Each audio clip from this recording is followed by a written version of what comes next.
મિનિટમાં જ બધું આવશે. નમો ઓરિયંટાણમ, નમો સિદ્ધાણમ, નમો આયર્યાણમ, નમો વૈજાયણમ, નમો લોય શવ શ્રાવણમ. ચત્તારી મંગલમ અરિયંતા મંગલમ સિદ્ધા મંગલમ શાહુ મંગલમ કેવલી પંતો ધર્મ મંગલમ. ચત્તારી લોકોતમા અરિયંતા લોકોતમા સિદ્ધા લોકોતમા શાહુ લોકોતમા કેવલી પંતો ધર્મ લોકોતમા. ચત્તારી શરણ ભોજામી, અરિયંતે શરણ ભોજામી, સિદ્ધે શરણ ભોજામી, શાહુ શરણ ભોજામી, કેવલી પંતો ધર્મ શરણ ભોજામી. જે સ્વરૂપ સમજ્યા વિના પામ્યો દુઃખ અનંત, સમજાવ્યો તે પદ નમો શ્રી સદગુરુ ભગવંત. પરમ પુરુષ પ્રભુ સદગુરુ, પરમ જ્ઞાન સુખધામ, જેણે આપ્યો ભાનની તેને સદા પ્રણામ. દેહ છતાં જેની દશા વર્તે દેહાતીત, આજ્ઞાનીના ચરણમાં હો વંદન અગણિત. ત્રિકાન ગુરુના ચરણમાં હો વંદન અગણિત. શ્રી ભગવતી માતના ચરણમાં હો વંદન અગણિત. આપણે સાતમું ગુણસ્થાન એટલે કે ભાવલિંગી મુનિરાજનું ગુણસ્થાન, કે જે શુદ્ધ ઉપયોગનું ગુણસ્થાન છે, કે તે ધ્યાન અવસ્થાનું ગુણસ્થાન છે, તે ગુણસ્થાનની ચર્ચા ચાલે છે છેલ્લા 3 દિવસથી. તો કે આ સાતમા ગુણસ્થાનની અંદર આપણે એના પણ જે 2 ભાગ છે, સ્વસ્થાન અપ્રમદ દશા અને એક સાતિશ્ય અપ્રમદ દશા. તો કે સ્વસ્થાન અપ્રમદ દશામાં જે ભાવલિંગી મુનિરાજ છે તેનું નિયમથી છઠ્ઠા ગુણસ્થાનમાં જ ગમન થાય છે, તે ઉપર જઈ શકતા નથી. પરંતુ છઠ્ઠા ગુણસ્થાનમાં તે આવ્યા પછી તે ફરી પોતાના સ્વભાવનો પુરુષાર્થ, સ્વભાવ તરફ એકાગ્ર થઈને પ્રબળ પુરુષાર્થ કરે અને જો તે સાતિશ્ય અપ્રમદ દશામાં આવે તો તે જીવ ત્યાંથી તે ભાવલિંગી મુનિરાજ પોતાના પરિણામોને આધીને અને તે એની સમ્યક્ત્વ છે તે સમ્યક્ત્વની અપેક્ષાએ તે કાં તો ઉપશમ શ્રેણી ચડે છે કાં તો સપક શ્રેણી ચડે છે. જો તેને ઔપશમિક સમ્યક દર્શન હોય અથવા તો ક્ષાયોક્ષમિક સમ્યક દર્શન હોય તો તેનું કન્વર્ઝન દ્વિતીયોપશમ સમ્યક્ત્વમાં થાય છે અને તે દ્વિતીયોપશમ સમ્યક્ત્વ પૂર્વક તે ઉપશમ શ્રેણી જ ચડે છે, તે સપક શ્રેણી ચડી શકતા નથી. પરંતુ જો કોઈ જીવને, કોઈ ભાવલિંગી મુનિરાજને ક્ષાયિક સમ્યક દર્શન હોય તો તે ઉપશમ શ્રેણી પણ ચડે છે અને તે સપક શ્રેણી પણ ચડે છે. તો આ પ્રકારે સાતિશ્ય અપ્રમદ દશા વાળા જે ભાવલિંગી મુનિરાજ છે, એટલે કે તે દશામાં જ્યારે ભાવલિંગી મુનિરાજ આવે છે ત્યારે તેને 4 આવશ્યક કાર્ય થાય છે વિશેષ અપેક્ષામાં. તો જે 4 આવશ્યક કાર્ય થાય છે તે સાતમા ગુણસ્થાનના બીજો ભાગ એટલે કે સાતિશ્ય અપ્રમદ દશાથી લઈને 10મા ગુણસ્થાન સુધી આ 4 આવશ્યક કાર્ય થાય છે. તો આ 4 આવશ્યક કાર્યમાં સૌથી પહેલું આવશ્યક કાર્ય હતું કે સમયે સમયે પ્રતિ આત્મામાં અનંત ગુણી વિશુદ્ધિ થતી જાય છે.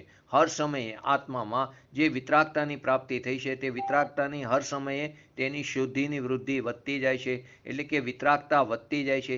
જેટલી વિતરાગતા વધતી જાય છે તેટલો કસાયની જે સ્થિતિ છે તેની ઉત્તરોત્તર સ્થિતિ ઘટતી જાય છે. તો અહીં વાત પહેલી શું કીધું? સમયે સમયે આત્મામાં અનંત ગુણી વિશુદ્ધિ થતી રહેશે. એટલે કે પહેલા સમયમાં એને જેટલી માત્રામાં વિશુદ્ધિ હતી તેના કરતાં બીજા સમયમાં અનંત ગુણી તેની વિતરાગતા વધી જાય છે. એટલે કે વિશુદ્ધિની વૃદ્ધિ થાય છે. તો કે જે સાતિશ્ય અપ્રમદ દશા વાળા ભાવલિંગી મુનિરાજ કે જે સાતમા ગુણસ્થાનનો જે બીજો ભાગ છે તેના પણ કાર છે ઉત્કૃષ્ટ લઘુ અંતર્મુહૂર્ત. તો કે તેની અંદર અસંખ્યાત આવલી એક અંતર્મુહૂર્તની અંદર, લઘુ અંતર્મુહૂર્તની અંદર, અને એક આવલીની અંદર અસંખ્યાત સમય. તો હર સમયે જો અનંત ઘણી શુદ્ધિની વૃદ્ધિ થાય તો કેટલી બધી વૃદ્ધિ થાય? તો કે કેટલી બધી ત્યાં વિતરાગતાની પ્રાપ્તિ થાય છે. તો આ પહેલું આવશ્યક કાર્ય શું છે કે ત્યાં તેને વિતરાગતાની શુદ્ધિની વૃદ્ધિ તે અનંત ઘણી વધે છે અને આ ક્રમ તે અંતર્મુહૂર્ત કાળ સુધી નિરંતર ચાલુ થાય છે. માટે અહીં જે સાતમા ગુણસ્થાનમાં પ્રતિ સમય જે અનંત ગુણી વિતરાગતા જે વધે છે એ જો સાતિશ્ય અપ્રમદ મુનિરાજનો એક યથા અંતર્મુહૂર્ત કાળના असंख्य समयમાં જો આવી અનંતગણી વિતરાગતા વધતી જાય તો તે વિતરાગતા કેટલી બધી વધી શકે તે આના ઉપરથી નક્કી થાય છે. જેવી વિતરાગતાની અનંતગુણી વૃદ્ધિ થાય તે જ સમયે કસાયની પણ શું થાય છે, ઉત્તરો ઉત્તર ત્યાં હીન થવું એટલે કે હાનિ થતી જાય છે, તેનું હીનપણું થતું જાય છે. અને આ ક્રમ જીવ જ્યાં સુધી પૂર્ણ વિતરાગતા પ્રાપ્ત ન કરે એટલે કે 11મું ગુણસ્થાન અને 12મું ગુણસ્થાન ત્યાં સુધી તે નિરંતર ચાલ્યા રાખે છે. આ વિતરાગતાની અનંત ગુણી શુદ્ધિની વૃદ્ધિ અને કસાયોની ઉત્તરો ઉત્તર હાનિ અથવા તો તેની હીન થવાનો ક્રમ તે જીવ જ્યાં સુધી પૂર્ણ વિતરાગતા એટલે કે 11મું ગુણસ્થાન કે જે ઉપશાંત મોહ ગુણસ્થાન છે ત્યાં સુધી અથવા તો ક્ષીણ મોહ ગુણસ્થાન છે 12મું ગુણસ્થાન ત્યાં સુધી એનો ક્રમ નિરંતર ચાલુ થાય છે. અને તેના ફળ સ્વરૂપે આ વિતરાગતાની જે વૃદ્ધિ થાય છે અને કસાયોની સ્થિતિ તે ઘટી જાય છે, તે કસાયો મંદ થતા જાય છે, ઉત્તરો ઉત્તર તેની હાનિ થતી જાય છે. તેના ફળ સ્વરૂપે તે સ્વભાવની અંદર તે વધારે ને વધારે તે સ્થિર થાય છે. તેની ચારિત્રમાં એટલું શુદ્ધિની વૃદ્ધિ થઈ તો કે તે વધારે ને વધારે તે સ્વરૂપની અંદર રહે છે, એટલે કે શુદ્ધ ઉપયોગમાં તે વધારે રહેશે. અને તેટલી તેના અનુલક્ષીને તેને પ્રચુર અતિન્દ્રિય આનંદનું તે સ્વસંવેદનપણું પણ એટલે કે પ્રચુર સંવેદનપણું પણ ત્યાં વ્યક્ત થાય છે. એટલે કે પ્રચુર અતિન્દ્રિય આનંદનો ભોગ મુનિરાજ કરી રહ્યા છે. તેને શાસ્ત્રની ભાષામાં કહી તો ત્યાં તેને આનંદનો ધોધ વહે છે. અને જે સાધક જીવ છે, સમ્યક દ્રષ્ટિ જીવ છે, તેને આનંદની પતલી રેખા કોની અપેક્ષાએ, મુનિની અપેક્ષાએ, તો કે અહીં કેવો છે, આનંદનો ધોધ વહે છે. તો 12મા ગુણસ્થાનથી આગળ વિતરાગતા અનંત ગુણી કેમ નથી થતી, તો કે 12મા ગુણસ્થાનના પહેલા સમયમાં જ વિતરાગતા પરિપૂર્ણ થઈ ગઈ છે, માટે ત્યાં હવે આગળ વધવા માટે કોઈ પણ પ્રકારનો અવકાશ રહેતો નથી. બીજું કાર્ય શું થાય છે, સ્થિતિ બંધાપસરણ. તો કે સ્થિતિ બંધાપસરણ તો એનો અર્થ શું થયો કે પ્રત્યેક સંસારી જીવ એની જે ભૂમિકા હોય પોતપોતાની ભૂમિકા અનુસાર જે રાગદ્વેષ આદિ વિકાર પરિણામ તે પોતાની યોગ્યતાથી કરે છે, તેનું લક્ષ્ય પર તરફ થવાથી પોતાના સ્વભાવથી ચ્યુત થાય અને પર તરફ લક્ષ્ય થાય તેને કારણે જેને રાગદ્વેષ આદિ પરિણામો આદિ વિકાર પરિણામ તે ઉત્પન્ન થયા તેના નિમિત્તથી તેને પ્રત્યેક સમયમાં જે નવા કર્મનો બંધ તેને થતો જ રહેશે. હર સમયે તેને નવા કર્મનો બંધ થતો રહેશે. અહીં 7મા ગુણસ્થાનમાં અબુદ્ધિપૂર્વક છે તો કે ત્યાં તેને નવા કર્મનો બંધ થતો જ રહેશે. પરંતુ આ જે 7મા ગુણસ્થાનવાળા ભાવલિંગી મુનિરાજ છે તેને માન્યતા તો વિપરીત નથી, કેમ કે દર્શન મૌન્ય કર્મનો તો 4થા ગુણસ્થાને જ અભાવ થઈ ગયો છે, માટે ત્યાં વિપરીત માન્યતા નથી. તેથી દર્શન મૌન્ય કર્મના નિમિત્તથી તો એને નવા કર્મ બંધ થતા નથી. તે અપેક્ષાએ શાસ્ત્રમાં ઘણી જગ્યાએ બતાવવામાં આવ્યું છે અથવા તો પ્રવચનમાં પણ ગુરુદેવના આવે છે કે સમ્યક દ્રષ્ટિ જીવને કર્મનો બંધ થતો નથી. તો તે કઈ અપેક્ષાએ દર્શન મૌન્ય કર્મ સત્તામાં નથી, એનો અભાવ થઈ ગયો છે. જે દર્શન મૌન્ય તે સંસારના પરિભ્રમણનું કારણ છે તે નથી, તે અપેક્ષાએ તેને નવા કર્મનો બંધ થતો નથી. પરંતુ બાકી તો કર્મનો બંધ થાય છે, પરંતુ અલ્પ સ્થિતિ અને અલ્પ અનુભાગ થતો હોવાથી તેને નથી થતો એમ એને ગૌણ કરીને નથી થતો એમ કહેવામાં આવ્યું છે. તો કે આ અપ્રમત સંયત મુનિરાજના રાગદ્વેષ આદિ જે પરિણામ છે તે પણ અત્યંત હીન થઈ ગયા છે, એટલે કે મંદ થઈ ગયા છે. કેમ કે તે આગળના જ અંતર્મુહૂર્તમાં તે મુનિરાજ શ્રેણી ઉપર આરોહણ કરવાના છે, તે શ્રેણી ઉપર આરૂઢ થવાના છે. શ્રેણી એટલે વિતરાગ પરિણામોની વૃદ્ધિ. તે આગળના જ અંતર્મુહૂર્તની અંદર તેની વિતરાગતા અનંત ગુણી વધતી જાય છે. તેવા મુનિરાજને વર્તમાન કાળમાં વિતરાગતા જે પ્રતિસમય વધતી જાય છે તેથી નવા કર્મનો બંધ તે ઉત્તરો ઉત્તર તેની સ્થિતિ તે ઘટતી જાય છે. નવા કર્મના બંધની ઉત્તરો ઉત્તર તેની સ્થિતિ શું થાય છે, ઘટતી જાય છે. ઓછી સ્થિતિવાળા બંધાતા જાય છે. નવા કર્મનો બંધ કેવો થાય છે, ઓછી સ્થિતિવાળા. નવો કર્મનો બંધ કેમ ઓછી સ્થિતિવાળો થયો કે તેની વિતરાગતા અનંત ગુણી હર સમયે વધતી જાય છે. તેને કારણે જે નવા કર્મનો બંધ છે સ્થિતિબંધ તે હર સમયે ઓછો થતો જાય છે, ઓછી સ્થિતિવાળા થઈને બંધાતા રહે છે. તેને સ્થિતિ બંધાપસરણ કહેવામાં આવ્યું. નવા થવાવાળા કર્મબંધની ઉત્તરોત્તર ઓછી સ્થિતિ થઈને તે બંધાતા રહેશે. તેની સ્થિતિ હર સમયે ઓછી થઈને તે બંધાતા રહે. પહેલા સમયે જેટલો બંધાણો હોય, બીજા સમયે એનાથી પણ ઓછો, ત્રીજા સમયે એનાથી પણ ઓછો. કેમ? તો કે બીજા સમયે વિતરાગતા અનંત ગુણી વધી, ત્રીજા સમયે એના કરતાં પણ અનંત ગુણી વધી. તો વિતરાગતા જેટલી વધી તેટલી કસાયની કેવી તે સ્થિતિબંધ ઘટતો જાય છે. તેથી તે આ જે પરિસ્થિતિ છે તેને સ્થિતિબંધ અવતરણ કહેવામાં આવ્યું. કર્મબંધનમાં જીવના રાગદ્વેષાદી જે ભાવ છે તે ખાલી નિમિત્ત માત્ર છે. જીવમાં જે રાગદ્વેષાદી ભાવ થાય છે, ભાવ કર્મ થાય છે, તે દ્રવ્ય કર્મમાં તે ખાલી નિમિત્ત છે. કર્મબંધ જે પૂતગલરૂપી છે કર્મ, તેને દ્રવ્ય કર્મ કીધું. તેમાં જીવના રાગદ્વેષાદી ભાવ તે ખાલી નિમિત્ત છે. કેમ કે રાગદ્વેષાદી ભાવ તે જીવની પર્યાયમાં થાય છે, જીવની વિભાવ પર્યાય છે. અને કર્મ જે છે તે પૂતગલ રૂપી કર્મ એટલે કે પૂતગલ દ્રવ્યની પર્યાય છે. તો કે એક દ્રવ્ય બીજા દ્રવ્યનું કાંઈ પણ કરી શકતું નથી. તો કે જીવે અહીં રાગદ્વેષાદી પરિણામ કર્યા તેને કારણે કર્મનો બંધ પડ્યો તેમ નથી. જીવે અહીં રાગદ્વેષાદી ભાવ કર્યા તેનું નિમિત્ત પામીને ત્યાં પૂતગલ રૂપી કર્મના પરમાણુ પોતાની યોગ્યતાથી પોતાને કારણે સ્વયં તે આત્માના પ્રદેશો સાથે કંપન થતું હોવાને કારણે તે જોડાઈ જાય છે. તેને નવા કર્મબંધ પણ પોતાને કારણથી તે હીન સ્થિતિવાળા બંધાતા જાય છે. અહીં જે નવો કર્મનો બંધ થાય છે તે પોતાની યોગ્યતાથી હીન સ્થિતિવાળો થાય છે. આમાં 7મા ગુણસ્થાનના જે સાતિશ્ય પ્રમદ દશાવાળા ભાવલિંગી મુનિરાજ છે તેનું કાંઈ બુદ્ધિપૂર્વક કર્તવ્ય નથી. ત્યાં નિમિત્તિક સંબંધ છે. તેના અપેક્ષાએ અમરચંદ્ર આચાર્યએ પુરુષાર્થ સિદ્ધિનું આપણે વાત ગઈકાલે કરી હતી કે જીવે કરેલા રાગાદી પરિણામોનું માત્ર નિમિત્ત પામીને, જે જીવે રાગદ્વેષાદી વિકાર પરિણામ છે તેનું માત્ર નિમિત્ત પામીને જે કારમાણ વર્ગણા છે તેના પૂતગલ સ્કંદ તે આત્મામાં પોતાની મેરે તે સ્વયં બંધાય છે. અને તેનું જ્ઞાનાવરણી આદિ જે પ્રકૃતિઓ છે કર્મરૂપ, તેમાં તેનું પરિણમન તે પોતાની સ્વયં યોગ્યતાથી થાય છે. પરંતુ નિમિત્ત કોનું પામ્યું? રાગદ્વેષાદી વિકારી પરિણામ જે જીવે પોતે પોતાને કારણે કર્યા છે, પોતાની ભૂલને કારણે થયા છે, તેનું નિમિત્ત પામીને જે કારમાણ વર્ગનાવાળા જે પૂતગલ રૂપી સ્કંદ છે તે પોતાની યોગ્યતાથી સ્વયંભૂ તે જ્ઞાનાવરણી આદિ 8 કર્મરૂપે તેનું પરિણમન થાય છે.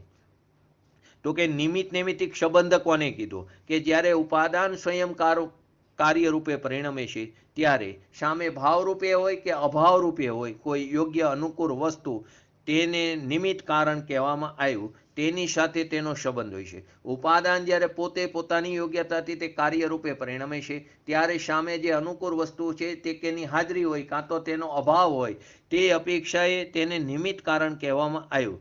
તે બતાવવા માટે જે કાર્ય થયું છે, નિમિત્તનું જ્ઞાન કરાવવા માટે જે કાર્ય થયું છે તેને નૈમિત્તિક કહેવામાં આવ્યું. આ રીતે ભિન્ન પદાર્થોના બંને બે ભિન્ન પદાર્થ છે તેના જે સંબંધ બતાવ્યો, બે ભિન્ન પદાર્થો વચ્ચે જે સ્વતંત્ર સંબંધ છે તેને નિમિત્તિક કહેવામાં આવ્યો. આ નિમિત્તિક સંબંધ તે બે ભિન્ન પદાર્થો વચ્ચેનો સ્વતંત્ર સંબંધ બતાવવામાં આવ્યો. આ નિમિત્તિક સંબંધ બતાવે તો તે કોઈ પરતંત્રતાનું સૂચક નથી, પરંતુ નૈમિત્તિકની સાથે કયું દ્રવ્ય સામે અનુકૂળ છે એટલે કે નિમિત્તનું જ્ઞાન કરાવવા માટે જે કાર્યને નિમિત્તની અપેક્ષાએ નૈમિત્તિક કીધું તે જ કાર્યને ઉપાદાનની અપેક્ષાએ ઉપાધિ કીધું. ગુરુની અપેક્ષાએ શિષ્યને જ્ઞાન થયું એટલે કે ગુરુની અપેક્ષાએ શિષ્યને જ્ઞાન થયું તે નૈમિત્તિક થયું, ગુરુની અપેક્ષાએ, નિમિત્તની અપેક્ષાએ. પરંતુ શિષ્યને જ્ઞાન થયું તો પોતે ઉપાદાન છે, તો ઉપાદાનની અપેક્ષાએ તેને જ્ઞાન થયું તો તે ઉપાધિ પણ થયું. તો આ રીતે નૈમિત્તિક સંબંધ છે. અને આ સંબંધ બે દ્રવ્યો જે છે, એક ઉપાદાન દ્રવ્ય અને એક નિમિત્ત દ્રવ્ય. નિમિત્ત નામનું બીજું કોઈ દ્રવ્ય નથી, તે પણ એક અપેક્ષાએ તે પણ પોતે જ ઉપાદાન છે. પરંતુ જ્યારે એક પક્ષે જ્યાં કાર્ય થયું છે તેને ઉપાદાન કહી તો સામે અનુકૂળ વસ્તુ છે તેને નિમિત્ત કહેવામાં આવે છે. આવું ઉપાદાન અને નિમિત્ત એ બંનેની એક સમયની જે વર્તમાન કાળની પર્યાય છે, એક સમયની વર્તમાન જે પર્યાય છે તે પર્યાયો વચ્ચે નૈમિત્તિક સંબંધ છે. ત્રીજું આવશ્યક કાર્ય, પ્રશસ્ત પ્રકૃતિનો અનુભાગ સમયે અનંત ગણો વધે છે. જે પ્રશસ્ત પ્રકૃતિ છે તેનો અનુભાગ, પ્રશસ્ત એટલે પુણ્ય પ્રકૃતિ, શુભ પ્રકૃતિ, તેનો અનુભાગ સમયે અનંત ગણો વધે છે. 4 પ્રકારના જે બંધ છે, પ્રદેશ બંધ, પ્રકૃતિ બંધ, સ્થિતિ બંધ અને અનુભાગ બંધ. તો કે અહીં એનો અનુભાગ સમયે સમયે કેવો થાય છે? અનંત ગણો, એટલો એકલો નહીં, અનંત ગણો વધે છે. કઈ? પ્રશસ્ત શુભ પ્રકૃતિનો. તો આપણે ગઈકાલે વાત કરી શુભ અને અશુભ, તો કે ઘાતી કર્મની બધી પ્રકૃતિ કેવી છે? અશુભ છે. અઘાતી કર્મની પ્રકૃતિમાં શુભ પણ છે અને અશુભ પણ છે. આપણે તેને ગઈકાલે વિગતવાર જોઈ. એની ટોટલ 101 પ્રકૃતિ, ઘાતીની 47 100, એટલે ટોટલ 148. ક્યાંક ક્યાંક 122 પણ આવે અને ક્યાંક 168 પણ આવે. તો આપણે તે ગઈકાલે બધી અપેક્ષા જોઈ. તો આ જે પ્રશસ્ત પ્રકૃતિ છે તેનો અનુભાગ સમયે સમયે અનંત ગણો વધે છે. એટલે કે પ્રશસ્ત પ્રકૃતિ એટલે કે ધારો કે આપણે વેદનીય પ્રકૃતિ લો, તેમાં સાતા વેદનીય તે પ્રશસ્ત પ્રકૃતિ, અસાતા વેદનીય તે અપ્રશસ્ત પ્રકૃતિ. તેવી રીતે ગોત્રની અંદર લો તો ઉચ્ચ ગોત્ર તે પ્રશસ્ત પ્રકૃતિ, નીચ ગોત્ર તે અપ્રશસ્ત પ્રકૃતિ. આયુની અંદર ઉચ્ચ આયુ, વધારે આયુ તે પ્રશસ્ત અને ઓછી આયુ તે અપ્રશસ્ત પ્રકૃતિ. તો આ વિષયને આપણે પુણ્ય કર્મનો બંધ શ્રાવકને વધારે હોય કે મુનિરાજને? પુણ્ય કર્મનો બંધ આપણે ગઈકાલે જોયું, શ્રાવકને વધારે હોય કે મુનિરાજને? કેમ કે શ્રાવકના જીવનમાં તો બાહ્ય ક્રિયાઓ એટલે કે બાહ્યની જે પુણ્ય ક્રિયા છે તે વધારે છે. તે ભગવાનના રોજ દર્શન કરતા હોય, પૂજા કરતા હોય, અભિષેક કરતા હોય, સ્વાધ્યાય આદિ કરતા હોય, આદિ જે તે કાર્ય કરતા હોય છે, યાત્રાઓ પણ કરતા હોય છે. તો તે પુણ્ય ક્રિયાઓ શ્રાવક તો કરતો જ રહે છે. પરંતુ મુનિ જીવનમાં તો આવા પુણ્યરૂપ જે બાહ્ય ક્રિયા છે તેનો તો કોઈ અવકાશ જ નથી. કેમ કે આ જે પુણ્યરૂપી જે બાહ્ય ક્રિયા છે તે આરંભ, એનું મૂળ છે આરંભ, અને આરંભના તો ત્યાગી હોય છે મુનિ તો. કેમ કે આરંભનો ત્યાગ તો પંચમ ગુણસ્થાન વાળા શ્રાવકને થઈ ગયો હોય છે. તો મુનિ જીવનમાં પણ આરંભના તે ત્યાગી હોય છે. તો જે બાહ્ય ક્રિયા, બાહ્ય જે પુણ્ય ક્રિયા છે એનું મૂળ તો આરંભ છે, આરંભના ત્યાગી હોય છે મુનિરાજ. છતાં પણ મુનિરાજને પુણ્ય ભાવ વધારે છે. શ્રાવક કરતા મુનિરાજને પુણ્ય ભાવ વધારે છે. વાડાના શ્રાવકની વાત નથી. જે જીવે પોતાના સ્વભાવના આશ્રય અનુભૂતિ પ્રાપ્ત કરી છે અને બે કસાઈ ચોકડીનો અભાવ કર્યો છે, તે સાચા શ્રાવક કહેવામાં આવ્યા છે. તેના કરતાં પણ મુનિરાજને પુણ્ય કેવું છે? વધારે છે. આનું કારણ શું થયું? કે તેને બે કસાઈ ચોકડીનો અભાવ છે અને મુનિરાજને 3 કસાઈ ચોકડીનો અભાવ છે. આપણે પણ રાગની મંદતાપૂર્વકનો જે શુભ ભાવ કરી છે તો પુણ્ય એટલે કે અનુકૂળ વસ્તુનો સંયોગ થાય છે, તે પુણ્યનો બંધ પડ્યો. પરંતુ આપણા કરતાં મુનિરાજને પુણ્ય વધારે બંધાય છે. કેમ કે તેનું મૂળ કારણ શું છે? કે તેમને કસાયોની મંદતા છે અને વિતરાગતાની કેવી છે? વૃદ્ધિ થાય છે. જ્યાં જ્યાં કસાયોની વધારે મંદતા હોય છે ત્યાં પુણ્યનો અનુભાગ બંધ વધારે છે. આ નિયમ છે. જ્યાં જ્યાં કસાયોની મંદતા વધારે હોય છે તો આપણા કરતાં મુનિરાજને કસાઈની મંદતા વધારે છે. કેમ કે આપણને તો અનંતાબંધી કસાઈનો સદભાવ છે અને એમને તો 3 કસાઈ ચોકડીની અભાવરૂપ વિતરાગતા છે. તો તેમને કસાઈનો કેવો છે? મંદ ઉદય છે. એ પણ સ્વંજલન કસાઈનો મંદ ઉદય છે. અને શ્રાવક જે છે, સાચો શ્રાવક, તેને 2 કસાઈ ચોકડીનો સદભાવ છે. તો તેની અપેક્ષાએ મુનિરાજને કસાઈનો કેવો છે? મંદ ઉદય છે. તો કે જ્યાં જ્યાં કસાઈની મંદતા વધારે હોય છે ત્યાં ત્યાં પુણ્યનો અનુભાગ બંધ વધારે હોય છે. આ નિયમ છે. 7મા ગુણસ્થાન વાળા ભાવલિંગી મુનિરાજ, તેની વિતરાગતા તો વધારે છે અને પ્રતિ સમય તેની વિતરાગતા વધતી જાય છે. તેની સાથે સાથે તેને અહીંયા રહેલા ઉદયરૂપી રહેલા સંજલન જે કસાય છે તે કસાય પણ કેવા છે? ઉત્તરોત્તર ઘણા જ મંદ થતા જાય છે. મંદ તો છે જ, પણ ઉત્તરોત્તર વધારે મંદ થતા જાય છે. સાથે રહેલા નવ કસાયનો પણ ઉદય છે તે પણ ઉત્તરોત્તર મંદ થતા જાય છે. તેને કારણે નવા પુણ્ય કર્મનો બંધ, નવો જે પુણ્ય કર્મનો બંધ તે અલ્પ સ્થિતિ અને વધારે અનુભાગ વાળો. સ્થિતિ અલ્પ થાય, અનુભાગ કેવો છે? વધારે છે. સ્થિતિ વધારે બંધાતી નથી. જો સ્થિતિ વધારે બંધાય તો એને પરિભ્રમણ વધે છે. તો સ્થિતિ કેવી છે? અલ્પ છે, પરંતુ અનુભાગ કેવો છે? વધારે છે. અને સાથે પૂર્વે જે બાંધેલા જે પુણ્ય પ્રકૃતિ એટલે પ્રશસ્ત પ્રકૃતિનો અનુભાગ પણ પ્રતિ સમય અનંત ગણો વધતો જાય છે. પૂર્વે બાંધેલી જે પુણ્ય પ્રકૃતિ છે જે અત્યારે ઉદયમાં આવશે તેનો પણ અનુભાગ બંધ વધી જાય છે. અત્યારે જે નવા કર્મનો બંધ થાય છે તેની સ્થિતિ અલ્પ અને અનુભાગ બંધ પ્રશસ્ત પ્રકૃતિનો વધતો જાય છે. પૂર્વે બાંધેલા જે પુણ્યરૂપી પ્રકૃતિ છે તેનો અનુભાગ પણ પ્રતિ સમય અનંત ગણો વધતો જાય છે. એટલે કે ઉત્કર્ષણ ત્યાં થાય છે, ઉત્કર્ષિત થાય છે. એટલે 2 પ્રક્રિયા બને છે. એની વિતરાગતાની અનંત ગુણી વૃદ્ધિ થતી જાય છે। સાથે સાથે સંજલન કસાયની ઉત્તરોત્તર હાનિ એટલે કે તે હીન થતું જાય છે અને તેની સાથે તેને જે નવો કર્મનો બંધ છે એની સ્થિતિ તે અલ્પ થાય છે અને તેનો અનુભાગ કેવો થાય વધતો જાય છે અને પૂર્વે બાંધેલા કર્મનો જે બંધ છે, પૂર્વે બાંધેલા જે કર્મ છે, પુણ્યરૂપી પ્રકૃતિ છે, પ્રશસ્ત પ્રકૃતિ છે, તેનો અનુભાગ પણ કેવો જાય છે વધતો જાય છે, અનંત ગણો વધતો જાય છે, તેમાં પણ ઉત્કર્ષણ થાય છે। ચોથી વસ્તુ, ચોથું આવશ્યક કાર્ય શું છે? અપ્રશસ્ત પ્રકૃતિનો અનુભાગ સમયે સમયે અનંત ગણો ઘટે છે, પ્રશસ્તનો અનંત ગણો વધે છે અને આનો અનુભાગ સમયે પ્રતિ અનંત ગણો ઘટે છે। તો મુનિરાજની વિતરાગતાનું વધવું, કસાયનું સતત મંદ થવું, તેથી વિશુદ્ધ પરિણામોના નિમિત્તથી સત્તામાં રહેલા સ્થિત અને નવા પાપ કર્મનો અનુભાગ ઘટે છે અને તે કાર્ય સ્વયં થાય છે। ફરીવાર મ્યુટ કરો મોબાઈલ। મુનિરાજની વિતરાગતાનું વધવું, કસાયનું સતત મંદ થતા રહેવું। જેમ જેમ વિતરાગતા વધતી જાય છે તેમ કસાયનું સતત મંદપણું થાય છે અને તે વિશુદ્ધ પરિણામોના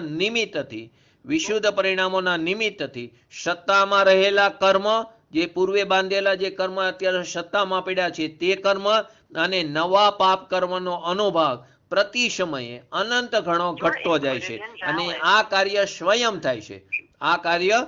થાય છે। વિશુદ્ધ પરિણામોને કારણે કર્મનો અનુભાગ બંધ ઘટે છે એમ નથી, તે કર્મને કારણે ઘટે છે। તો આ કર્મનો બંધ કેવો થાય છે? સ્વયં થાય છે। ફરીવાર, મુનિરાજની વિતરાગતા અનંત ગુણી વધતી જાય છે, કસાયોનું સતત તેનું હીનપણું થતું જાય છે એટલે કે મંદપણું થતું જાય છે।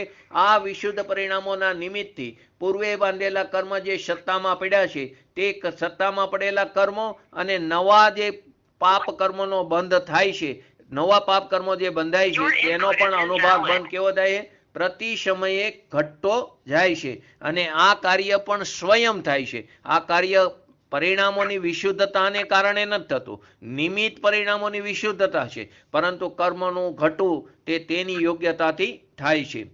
તો અહીં એનું એક્ઝામ્પલ પણ ગઈકાલે લીધું હતું। 3 પ્રકારની મીઠી વસ્તુ લીધી હતી, ગોળ, સાકર અને મીઠાઈ। ગોળ મીઠો છે, સાકર એ મીઠો છે અને મીઠાઈ પણ કેવી છે? મીઠી છે। છતાં ત્રણેયના મીઠાપણામાં શું છે? અંતર છે, ત્રણેયનું મીઠાપણામાં ફેર છે। તેમજ કર્મોની જે ફળ દેવાની શક્તિ છે તે પણ અલગ અલગ વધતી અથવા ઘટતી હોય છે। કર્મની જે ફળ દેવાની શક્તિ છે એટલે કે અનુભાગ છે કે જે આપણને જતે જતા કંઈક પ્રેઝન્ટ આપતું જાય છે। જેવા આપણે પરિણામ કર્યા, ખરેખર કર્મ ઉદયમાં આવે છે, તે ખરેખર કર્મ જે ઉદયમાં આવે છે તે આપણે પૂર્વે કરેલા પરિણામો અથવા અત્યારે પણ કરેલા પરિણામો અત્યારે પણ ઉદયમાં આવી શકે। તો પૂર્વે કરેલા પરિણામોનું તો ફોટોજેનિક પ્રતિબિંબ છે, તે નેગેટિવ છે। કોની? પરિણામોની નેગેટિવ છે। તો તે કર્મ આપણને જેવું ઉદયમાં આવે તેના ઉપરથી ખ્યાલ આવે કે પૂર્વે આપણે કેવા પરિણામ કર્યા હતા, તે પરિણામના ફળ સ્વરૂપે આપણે આ કર્મનો બંધ થયો હતો અને તે અત્યારે ઉદયમાં આવે છે। પરંતુ જે આ પરિણામોમાં વિશુદ્ધતા હોય તો પૂર્વે કરેલા જે પાપ પ્રકૃતિ જે છે તેનો અનુભાગ પણ કેટલો થાય? ઘટતો જાય છે। પણ એ પરિણામોની વિચિત્રતા જુઓ કે મિથ્યા દ્રષ્ટિ જીવ તે અંતરંગ રુચિથી શું કરે? પુણ્યને ઈચ્છે છે। આપણે દરેક મિથ્યા દ્રષ્ટિ જીવ પુણ્યને ઈચ્છીએ છીએ એટલે કે આપણે તેમાં ઠીકપણું માન્યું। ફરીવાર, પુણ્યને કેવું માન્યું? સારું માન્યું અને પાપને કેવું માની છીએ? ખરાબ। કેમ એવું કરી છે કે પુણ્ય સારું શું કામ માની છીએ? એમાં ઠીકપણું કેમ માની છીએ? કે તેને કારણે તેના ફળ સ્વરૂપે અનુકૂળ સંયોગો મળે અથવા તો સારી ગતિ મળે। એને કારણ કે આપણને ગતિનો અભાવ કરવાની ઈચ્છા નથી, પરંતુ ગતિમાં જવાની ઈચ્છા છે। બીજી વસ્તુ, અનુકૂળ સંયોગો મળે, એ અનુકૂળ સંયોગો મળતા ફરી તેની અંદર જોડાય તો રાગ દ્વેષ આદિ ઉત્પન્ન થાય છે। તો ખરેખર પુણ્ય પણ પાપ છે, પરંતુ આપણે પુણ્યને ઈચ્છીએ છીએ કેમ કે તેનાથી અનુકૂળ સંયોગો મળે। માટે જે જીવ પુણ્ય અને પાપમાં ભેદપણું કરે છે તે જીવ મૂંઢ મોહી મિથ્યા દ્રષ્ટિ છે। જે જીવ પુણ્ય અને પાપને સમાન માને છે, બંનેને તે બંધકારક માને છે, તેના અભિપ્રાયમાં યથાર્થ રીતે આ જે માને છે તે જીવ સાચો ધર્મી છે અથવા તો તે જીવ સમ્યક દ્રષ્ટિ છે. તો આપણને મિથ્યા દ્રષ્ટિ જીવને તો અંતરંગમાં પુણ્યની રુચિ હોય છે, પરંતુ તેને પુણ્ય મળતું નથી. કેમ? તો કે એને પુણ્યની ઈચ્છાને થવાને કારણે પાપની જ પ્રાપ્તિ થાય છે. ઈચ્છા છે ને, તો બધા પાપનું મૂળ તો ઈચ્છા છે. જેવી ઈચ્છા થાય આપણને પુણ્યની, તો આપણે તે બાજુ પ્રવૃત્તિ કરી તો ઈચ્છા પૂરી ક્યારેય થતી નથી. એ ઈચ્છા પૂરી થાય તો નવી 10 ઈચ્છાઓ ઉત્પન્ન થાય છે. તે દેડકા જેવી છે. એક દેડકાને તમે ખેંચો તો બીજા 10 દેડકા કૂદકા મારે. તો કે ઈચ્છા પણ કેવી છે? એક ઈચ્છા પૂરી ન થાય તો બીજી 10 નવી ઈચ્છા ઉત્પન્ન થાય છે. એટલે ક્યારેય ઈચ્છાની પૂરી કરી શકતા નથી. તે પુણ્યની ઈચ્છાથી, એવી ઈચ્છા કરવાથી શું થાય છે? પાપની જ પ્રાપ્તિ થાય છે. જ્યારે સમ્યક દ્રષ્ટિ જીવ છે તે પુણ્યને ઈચ્છતો નથી. તે પુણ્યને હેય બુદ્ધિથી માને છે. તેને જે કંઈ પણ શુભ ભાવ થાય છે તે શુદ્ધ ઉપયોગમાં ન રહે તો રસ્તામાં એને સહચર આવા શુભ ભાવ આવે છે. તે શુભ ભાવ તે એને રસ્તામાં આવે છે, પરંતુ તેને તે હેય માને છે, તેને તે ઝેર જેવા લાગે છે, તેને તે બંધકારક માને છે. તે એને ઈચ્છતો નથી. તેની ઈચ્છા તો શું છે કે ફરી પોતાના સ્વભાવનો આશ્રય લઈને શુદ્ધ ઉપયોગની પ્રાપ્તિ કરવાનો. તેનો પુરુષાર્થ પણ તે બાજુ જ હોય છે. માટે તે પુણ્યને ઈચ્છતો નથી. તે પુણ્યને કેવી રીતે માને છે? હેય રૂપે માને છે. છતાં પણ તેને સાતિશ્ય પુણ્યનો બંધ થાય છે. તે પુણ્યને ઈચ્છતો નથી, એને સાતિશ્ય પુણ્યનો બંધ થાય. આપણે અંતરંગ રૂચિથી પુણ્યને ઈચ્છી છીએ તો આપણને પાપ થાય છે, આપણને પાપનો બંધ થાય છે. બંનેની વિચિત્રતા જો. મિથ્યા દ્રષ્ટિ જીવ અંતરંગ રૂચિથી પુણ્યને ઈચ્છે છે તો પુણ્યની ઈચ્છાને કારણે તેને પાપ જ થાય છે. અને સમ્યક દ્રષ્ટિ જીવ પુણ્યને ઈચ્છતો નથી, પુણ્યને હેય માને છે, તો પણ એને સાતિશ્ય પુણ્યનો બંધ થાય છે. કેમ કે આ જીવ આગળના એક અંતર્મુહૂર્ત પછી તેની વિતરાગતા તો અનંત ગુણી જે વધે છે, તેથી પુણ્યનો અનુભાગ પણ પ્રતિ સમય અનંત ગણો વધતો જાય છે. અને તે જ સમયે પાપનો અનુભાગ પ્રતિ સમય અનંત ગણો ઘટતો જાય છે. પુણ્ય એટલે પ્રશસ્ત પ્રકૃતિનો અનુભાગ પ્રતિ સમય અનંત ગણો વધતો જાય છે. અપ્રશસ્ત પ્રકૃતિનો અનુભાગ પ્રતિ સમય ઘટતો જાય છે. અને આ કાર્ય કર્મની પોતાની યોગ્યતાથી થાય, સ્વયં થાય છે અને સતત થાય છે. તો આ પ્રકારે 4 આવશ્યક કાર્ય લીધા. પહેલું આવશ્યક કાર્ય શું હતું? પ્રતિ સમયે અનંત ગુણી વિશુદ્ધિ. પ્રતિ સમયે અનંત ગુણી વિતરાગ પરિણામોમાં શુદ્ધિની વૃદ્ધિ થતી જાય છે. બીજું કાર્ય હતું સ્થિતિ બંધાપસરણ. ત્રીજું કાર્ય હતી પ્રશસ્ત પ્રકૃતિનો અનુભાગ, તે વધતો જાય છે. ને ચોથું કાર્ય હતું જ્યારે પ્રશસ્ત પ્રકૃતિનો અનુભાગ વધતો જાય છે ને, ત્યારે તેની સ્થિતિ જે છે ને તે અલ્પ થતી જાય છે. જ્યાં જ્યાં અનુભાગ વધે છે ત્યાં સ્થિતિ વિતરાગ પરિણામોને કારણે અલ્પ થતી જાય છે. અને ચોથું કાર્ય હતું અપ્રશસ્ત પ્રકૃતિનો અનુભાગ પ્રતિ સમય અનંત ગણો ઘટે છે. અને આ ચારેય આવશ્યક કાર્ય 7મા ગુણસ્થાનના સાતિશ્ય અપ્રમદ દશાથી ચાલુ થઈને આગળ 8મું, 9મું અને 10મું આ બાકીના ત્રણેય ગુણસ્થાનની અંદર આ આવશ્યક કાર્ય ચાલુ જ રહે છે. પ્રશ્ન થયો હવે આગળ, તો કે આ ઉપશાંત મોહ આદિ આગળના ચારેય ગુણસ્થાનમાં આ 4 આવશ્યક કાર્ય કેમ થતા નથી? તો તેના 3 કારણ બતાવ્યા. પહેલું કારણ, ઉપશાંત આદિ આગળનું જે ચારેય ગુણસ્થાન છે તેની અંદર નવા કર્મનો બંધ થતો અટકી ગયો છે. તેમાં નવા કર્મનો બંધ જ થતો અટકી ગયો છે. કેમ કે તે પૂર્ણ વિતરાગી છે, તે પૂર્ણ સુખી છે. તો નવા કર્મનો બંધ તો શેને કારણે થાય છે? સ્થિતિબંધ અને અનુભાગ. તો તેનું નિમિત્ત તો કસાય છે. તો કસાય કર્મનો તો 10મા ગુણસ્થાનના અંતે નાશ થઈ ગયો છે. તો કસાય જ નથી તો નવા કર્મનો બંધ પણ થતો નથી. હવે જ્યાં બંધ જ નથી થતો તો તેની સ્થિતિ ઓછી થવાનું કોઈ કારણ જ નથી. જો બંધ હોય તો સ્થિતિ ઓછી થાય, પણ બંધ જ નથી. બંધ જ નથી તો અનુભાગ કેવી રીતે થવાનો છે? ફરી વાર, 11મા ગુણસ્થાનથી લઈને 14મા ગુણસ્થાન સુધી જે પૂર્ણ વિતરાગી છે, પૂર્ણ સુખી છે, તેમાં નવા કર્મનો બંધ થતો નથી. બંધ થવો અટકી ગયો છે. કેમ કે ત્યાં કસાય નથી. બે વસ્તુ છે. જે યોગ છે તેના નિમિત્તે પ્રદેશબંધ અને પ્રકૃતિબંધ થાય, અને જે કસાય છે તેના નિમિત્તે સ્થિતિબંધ અને અનુભાગ બંધ થાય. તો 10મા ગુણસ્થાન સુધી યોગનો પણ સદભાવ છે અને કસાયનો પણ સદભાવ છે. માટે 10મા ગુણસ્થાન સુધી ચારેય પ્રકારનો બંધ થાય છે: પ્રદેશબંધ, પ્રકૃતિબંધ, સ્થિતિબંધ અને અનુભાગ બંધ. પરંતુ 11 થી 14 ગુણસ્થાનમાં કસાય નથી, પરંતુ ત્યાં ખાલી યોગ છે. 11 થી 13 11 થી 13 ખાલી યોગ છે, તો ત્યાં પ્રદેશ બંધ અને પ્રકૃતિ બંધ થાય છે, પરંતુ સ્થિતિ બંધ થતો નથી, એટલે નવા કર્મનો બંધ થતો નથી, એટલે બંધાતા નથી, બંધાતા જ નથી, તો પછી અનુભાગ ઘટવાનો કે સ્થિતિ ઘટવાનો કોઈ અવકાશ રહેતો નથી. માટે ત્યાં આગળના ચારેય ગુણસ્થાનમાં 11 થી લઈને આવશ્યક કાર્ય નથી. બીજું કારણ, ઉપશાંત આદિ જે 4 ગુણસ્થાન વાળા મુનિરાજ છે તેને પૂર્ણ વિતરાગતા પ્રાપ્ત થઈ ગઈ છે, માટે આગળનો આ ચારેય આવશ્યક કાર્ય કરવાનો કોઈ અવકાશ રહેતો નથી. ત્રીજું, કષાય અને નો કષાયનો અભાવ જ થઈ ગયો છે, આ કારણે અનુભાગ વધવાનું કે ઘટવાનું કોઈ જ કાર્ય રહેતું નથી, માટે આ ચારેય આવશ્યક કાર્ય 11 થી આદિ ચારેય ગુણસ્થાનોમાં હોતા નથી. પાંચમું, વિશેષ અપેક્ષા, તો કે 7મા ગુણસ્થાનમાં 4 આવશ્યક કાર્ય તે વિશેષ અપેક્ષામાં આવી. હવે પાંચમી, 7મા ગુણસ્થાનના નામમાં અપ્રમત્ત શબ્દ આપ્યો છે. 7મા ગુણસ્થાનમાં જે અપ્રમત્ત શબ્દ આપ્યો છે તે આદિદીપક છે. 6ઠ્ઠા ગુણસ્થાનની અંદર જે પ્રમત્ત શબ્દ આપ્યો હતો તે અંતદીપક છે. ફરીવાર અંતદીપક અને આદિદીપક, અંત અને આદિ દીપકની વાત સમજવા જેવી છે. જ્યાં અંત દીપક આવ્યો તો દીપક જ્યારે હોલ કોઈ પણ રૂમના ખૂણા ઉપર રાખ્યો હોય છેડે, તો તે આગળ સુધી બધાને પ્રકાશિત કરે તે અંત દીપક. છેડે રાખ્યો હોય પણ આગળ ઠેઠ સુધી રૂમને પ્રકાશિત કરે તેને અંત દીપક. અને આદિ દીપક એટલે આગળ રાખ્યો હોય અને ઠેઠ અંત સુધી પ્રકાશિત કરે તે આદિ દીપક. તો 6ઠ્ઠા ગુણસ્થાનમાં જે પ્રમત્ત શબ્દ છે તે અંત દીપક છે. તે 6ઠ્ઠાથી લઈને પહેલા ગુણસ્થાન સુધી બધાને તે પ્રમત્ત શબ્દથી પ્રકાશિત કરે છે. તેથી પહેલું ગુણસ્થાન તે મિથ્યાત્વ પ્રમત્ત ગુણસ્થાન કહી શકાય. પ્રમત્ત શબ્દ ત્યાં પણ છે પણ તેને ગૌણ કર્યું છે. તે 6ઠ્ઠા સુધી બધે પ્રમત્ત શબ્દ આવે.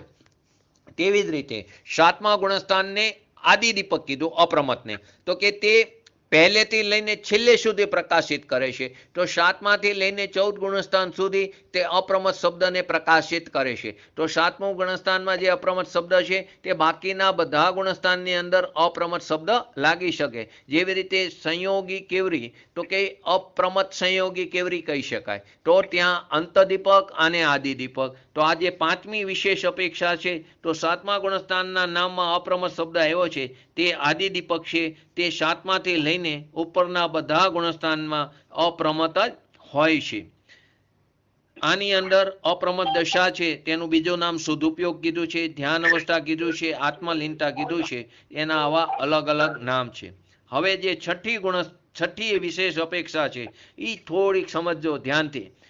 ઉપરીમ સમયવર્તી જે જીવોના પરિણામથી ઓછા સમયવર્તી જીવોના પરિણામોની સદસ એટલે સમાન સ્થિતિને અર્ધપ્રવૃત્તકરણ કહેવામાં આવ્યું. ફરીવાર, ઉપરીમ સમય, અહીં એક્ઝામ્પલથી લઈશું. ઉપરીમ સમયવર્તી જે જીવોના પરિણામ છે તેનાથી ઓછા સમયવર્તી જે જીવોના પરિણામ છે તેની એક સરખી જે સ્થિતિ થાય તેને શું કીધું? અર્ધપ્રવૃત્તકરણ કહેવામાં આવ્યું. અહીં એક્ઝામ્પલ આપ્યું છે કે સાતિશ્ય અપ્રમત્ત ગુણસ્થાન વાળા જે ભાવલિંગી મુનિરાજ છે તેમાં 2 મુનિરાજને લો. એક મુનિરાજને 16મા સમયમાં આવવાવાળા જે શુદ્ધ પરિણામ છે, એટલે કે કોઈ પણ વસ્તુ લો, એક્ઝામ્પલમાં 16મો સમય લો, 16મી મિનિટ, ત્યાં તો સમય જ આવે, મિનિટ તો આવવાની નહીં. તો કે 16મો સમય, તે 16મા સમયમાં આવવાવાળા જે શુદ્ધ પરિણામ છે તે શુદ્ધ પરિણામ 15મો સમય વીતા પછી 16મા સમયમાં ઉદયમાં આવશે. અને બીજા ભાવલિંગી મુનિરાજ તે વિશેષ પુરુષાર્થ દ્વારા તેને માત્ર 4 સમય પૂરો થયા પછી તરત જ 16મા સમયને યોગ્ય શુદ્ધ પરિણામ ઉત્પન્ન થયા. જે ઓલા મુનિરાજને 15મા સમય વીતા પછી 16મા સમયને યોગ્ય વિશુદ્ધ પરિણામ થયા, તે બીજા મુનિરાજને, જે બીજા ભાવલિંગી મુનિરાજ છે તે વિશેષ પુરુષાર્થી છે, તેને 4 સમય ખાલી પૂરો થયો પછી જે એને ઓલાને 16મા સમય આવ્યા એ જ પરિણામ તેને 4 સમય પછી પોતાના વિશેષ પુરુષાર્થને કારણે તે ઉત્પન્ન થયા. આ પ્રકારે ઉપરીમ સમયવર્તી જીવના પરિણામોથી ઓછા, ઉપરીમ એટલે 16 સમયવર્તી જીવના પરિણામથી ઓછા સમયવર્તી એટલે કે 4 સમયવર્તી જીવના પરિણામોની સમાનતા જે ઘટિત થઈ તેને અધપ્રવૃત્તકરણ કહેવામાં આવ્યું. તેને શું કહેવામાં આવ્યું? અધપ્રવૃત્તકરણ. ફરીવાર, ઉપરીમ સમયવર્તી જીવના પરિણામથી ઓછા સમયવર્તી જીવના પરિણામોની જે સમાન સ્થિતિ થાય છે તેને અધપ્રવૃત્તકરણ કહેવામાં આવ્યું. એક્ઝામ્પલમાં આપણે બે ભાવલિંગી મુનિરાજ લીધા, પણ ક્યાં બે સાતિશય અપ્રમદ દશાવાળા. તેમાં એકને 16મા સમયે જે શુદ્ધ પરિણામ ઉત્પન્ન થાય છે તે 15 સમયનો વ્યતીત થાય પછી 16મા સમયે ઉત્પન્ન થાય છે. બીજા ભાવલિંગી મુનિરાજ તે પોતાના વિશેષ પુરુષાર્થ દ્વારા તેને 4 સમયનો જ વ્યતીત થયા પછી ઓલાના 16માં જે પરિણામ ઉત્પન્ન થાય છે તેને 4 સમય પૂરા થયા પછી જ ઉત્પન્ન થાય છે. આ જે ઉપરીમ સમય અને ઓછા સમયવર્તી જીવના પરિણામોની જે સમાનતા ઘટિત થઈ તેને અધપ્રવૃત્તકરણ કહેવામાં આવ્યું. આમાં બે ભિન્ન સમયવર્તી પરિણામોની જે સમાનતા છે તેને અનકૃષ્ટિ રચના કહેવામાં આવી. શું કહેવામાં આવ્યું? આ જે બે ભિન્ન સમયવર્તી પરિણામવાળા જે જીવો છે તેની જે સમાનતા છે તેને અનુકૃષ્ટિ રચના કહેવામાં આવી. હવે અનુકૃષ્ટિ રચના એટલે શું? તો એના માટે આપણે 3 શબ્દો સમજી. સૌથી પહેલું કૃષ્ટિ એટલે કે અનુકૃષ્ટિ કોને કહે છે, પછી અનુકૃષ્ટિ રચના સમજી. પહેલા તો અનુકૃષ્ટિ કોને કહે છે કે કર્મોનો જે અનુભાગ છે તે ક્રમપૂર્વક તે હીન થવાને કૃષ્ટિ અથવા અનુકૃષ્ટિ કહે છે. કર્મોનો જે અનુભાગ છે તે ક્રમે કેવો થાય? હીન થતો જાય છે. તે હીન થવાને કૃષ્ટિ કહો કે અનુકૃષ્ટિ કહેવામાં આવે છે. એનો અર્થ શું થયો? અનુભાગનું કૃશ થવું. કૃશ થવું એટલે ઘટવું. અનુભાગનું કૃશ થવું એટલે ઘટવું, તેનું નામ કૃષ્ટિ છે. અને આ જે કૃષ્ટિ છે, અનુભાગનું જે ઘટવું છે, તે અનિવૃત્તકરણ ગુણસ્થાનના પરિણામોના નિમિત્તથી થાય છે. આ જે એનું પરિણામોનું જે એટલે કે અનુભાગનું ઘટવું છે તે અનિવૃત્તિકરણ ગુણસ્થાનના પરિણામોના નિમિત્તથી થાય છે. બીજું બાદર કૃષ્ટિ. આવો નવો શબ્દ છે બાદર કૃષ્ટિ, જે આગળના ગુણસ્થાનમાં આવશે. અપૂર્વ સ્પર્ધકથી પણ વિશેષ અનુભાગ. અપૂર્વ સ્પર્ધક કોને કે? તો કે અનિવૃત્તકરણ ગુણસ્થાનના પરિણામોના નિમિત્તથી એટલે કે 9મા ગુણસ્થાન વાળા પરિણામોના નિમિત્તથી જે અનુભાગ જે ક્ષીણ થાય છે તે સ્પર્ધકોને અપૂર્વ સ્પર્ધક કહેવામાં આવ્યો. તો એવા અપૂર્વ સ્પર્ધકથી પણ એનો અનુભાગ વધારે પડતો ક્ષીણ થાય તે સ્પર્ધકોને બાદર કૃષ્ટિ કહેવામાં આવી. તેમાં જે સ્વંજલન, ક્રોધ, માન, માયા અને લોભ છે તેનો અનુભાગ ઘટતો જાય છે. તે અનુભાગ ઘટે છે, તેનો ખંડ થાય છે, સ્થૂળ ખંડ થાય છે, તેને બાદર કૃષ્ટિ કહેવામાં આવી. ટૂંકમાં બાદર કૃષ્ટિ કોને કહેવામાં આવી? કે સ્વંજલન, ક્રોધ, માન, માયા, લોભ છે તેનો અનુભાગ ઘટતો જાય છે, સ્થૂળ એનો ખંડ થતો જાય છે, તેને બાદર કૃષ્ટિ કહેવામાં આવી. અને તેનાથી પણ આગળ સૂક્ષ્મ કૃષ્ટિ, તે બાદર કૃષ્ટિથી પણ વિશેષ તેના અનુભાગ ક્ષીણ થતો જાય છે, તે સ્પર્ધકોને સૂક્ષ્મ કૃષ્ટિ કહેવામાં આવી. એટલે કે સ્વંજલન, ક્રોધ, માન, માયા, લોભ તેનાથી પણ વધારે ઘટતો જાય છે, તેને શું કહેવામાં આવી? સૂક્ષ્મ કૃષ્ટિ. 3 પ્રકારની કૃષ્ટિ થઈ. એક અનુકૃષ્ટિ, એક બાદર કૃષ્ટિ અને ત્રીજી સૂક્ષ્મ કૃષ્ટિ. પહેલું વસ્તુ કૃષ્ટિ કોને કીધી? અનુભાગનું ઘટવું, તેનું નામ કૃષ્ટિ. અનુભાગનું કૃશ થવું એટલે કે ઘટવું, તેનું નામ કૃષ્ટિ. એટલે કે કર્મોનો જે અનુભાગ છે ક્રમથી તે કેવો થાય છે? ઘટતો જાય છે, તેને કૃષ્ટિ કહેવામાં આવી. હવે અનુકૃષ્ટિ રચના, અહીં જે શબ્દ આવ્યો હતો તો કે અનુકૃષ્ટિ રચના કોને કહેવામાં આવે છે? કે ઉપરના સમયવર્તી અને નીચેના સમયવર્તી પરિણામોમાં અનુકર્ષણ એટલે ક્રમથી જે ક્ષીણ થાય છે અનુભાગનું, તે બતાવવાવાળી જે રચના છે તેને અનુકૃષ્ટિ રચના કહેવામાં આવી. ઉપરના અને નીચેના પરિણામોમાં ક્રમથી જે ક્ષીણ થાય છે તે બતાવવાવાળી જે રચના છે, તેને રચનાનો જે વિશેષપણું છે તેને અનકૃષ્ટિ રચના કહેવામાં આવી. શબ્દો કદાચ નવા લાગશે, પરંતુ આ સમજવું જરૂરી છે કે ઉપરવર્તી અને નીચેના સમયવર્તી જે પરિણામોવાળા જે જીવ છે તેમાં આવી રચના થાય છે. અહીં આપણે શબ્દો આવ્યો કે બે ભિન્ન સમયવર્તી, એક 16 સમયવર્તી અને એક 4 સમયવર્તી પરિણામોનો જે સમાનતા જઈ તેને અનુકૃષ્ટિ રચના કહેવામાં આવી. 7મી વિશેષ અપેક્ષા. ચારિત્ર મૌન્ય કર્મના ઉપશમ અથવા ક્ષયના પ્રસંગમાં અપૂર્વકરણ સન્મુખ શુદ્ધ ઉપયોગ જે પરિણામ છે તેને અધપ્રવૃત્તકરણ કહેવામાં આવે છે. ચારિત્ર મૌન્ય કર્મનો ઉપશમ અને ક્ષયનો પ્રસંગ નહીં પ્રસંગમાં અપૂર્વકરણની સન્મુખ એટલે સાતિશ્ય પ્રમદશામાં તો તેની સન્મુખ જ છે 8મા ગુણસ્થાનની, તે ઉપર શ્રેણી ચડવાના છે, શ્રેણી પર આરોહણ કરવાના છે, માટે ત્યાં કાં તો ચારિત્ર મૌનીય કર્મની 21 પ્રકૃતિનો કાં તો ઉપશમ થશે, કાં ચારિત્ર મૌનીયની 21 પ્રકૃતિનો ક્ષય થાય છે. તો કે તેના પ્રસંગમાં અપૂર્વકરણની સન્મુખ જે શુદ્ધોપયોગ રૂપ પરિણામ છે તેને અધપ્રવૃત્તકરણ કહેવામાં આવે છે. ફરીવાર ચારિત્ર મૌનીય કર્મમાં આગળ આવ્યું ને અધપ્રવૃત્તકરણ કોને કહીએ છીએ, તો અધપ્રવૃત્તકરણ કોને કીધું? ચારિત્ર મૌનીય કર્મનો કાં તો ઉપશમ કાં તો ક્ષય થવાનો જે પ્રસંગ છે તેમાં અપૂર્વકરણ જે ગુણસ્થાન છે તેની સન્મુખમાં જે જીવ ઊભો છે તેના જે શુદ્ધ ઉપયોગરૂપ પરિણામ છે તેને અધપ્રવૃત્તકરણ કહેવામાં આવ્યું. 8મું વિશેષ અપેક્ષા. 7મા અપ્રમત્ત સંયત ગુણસ્થાનમાંથી મરીને કોઈ વિગ્રહ ગતિના સમયે તેને ચોથું ગુણસ્થાન થઈ જાય છે. 7મા અપ્રમત્ત સંયત ગુણસ્થાનમાં કોઈ ભાવલિંગી મુનિરાજને તેમની આયુનો ક્ષય થાય તો તે વિગ્રહ ગતિના સમયે તેને ચોથું ગુણસ્થાન થઈ જાય છે. અથવા તો મરણની પહેલા 7મા ગુણસ્થાનથી પડીને તે 6ઠા, 5મા, 4થા, બીજા તથા પહેલા ગુણસ્થાનમાં કોઈ પણ એક ગુણસ્થાનમાં આવ્યા બાદ તેનું મરણ થઈ શકે છે. એવો નિયમ નથી કે 7મા ગુણસ્થાન વાળો 4થા ગુણસ્થાનમાં આવીને જ મૃત્યુ પામે, કારણ કે 7મા ગુણસ્થાનમાં પણ તેનું મરણ થઈ શકે છે. એટલે કે 7મા અપ્રમત્ત સંયત ગુણસ્થાનમાં કોઈ ભાવલિંગી મુનિરાજ આયુનો ક્ષય થાય તો વિગ્રહ ગતિના સમયે એને મરણ થયું હોવાથી તેને વિગ્રહ ગતિમાં સીધું ચોથું, આપણે વિગ્રહ ગતિમાં 3 ગુણસ્થાન જોયા હતા, 1, 2 અને 4, તો અહીં નિયમથી તેને ચોથું ગુણસ્થાન થઈ જાય છે. અથવા તો મરણની પહેલા તે 7મામાંથી પડીને પાછા પડે તો 6ઠું, 5મું, 4થું, બીજું અને પહેલું કોઈ પણ ગુણસ્થાનમાં તે આવ્યા બાદ તેનું મરણ થઈ શકે છે, અને ચોથા ગુણસ્થાનમાં આવીને જ મરણ થાય એવો કોઈ નિયમ નથી. આગળ સામાન્યથી આ અપ્રમત્ત સંયત જીવ કહેવામાં આવ્યો છે, કેમ કે પ્રમત્ત સંયતનો સ્વરૂપમાં શું આવ્યું હતું કે તે પ્રમાદ સહિત છે.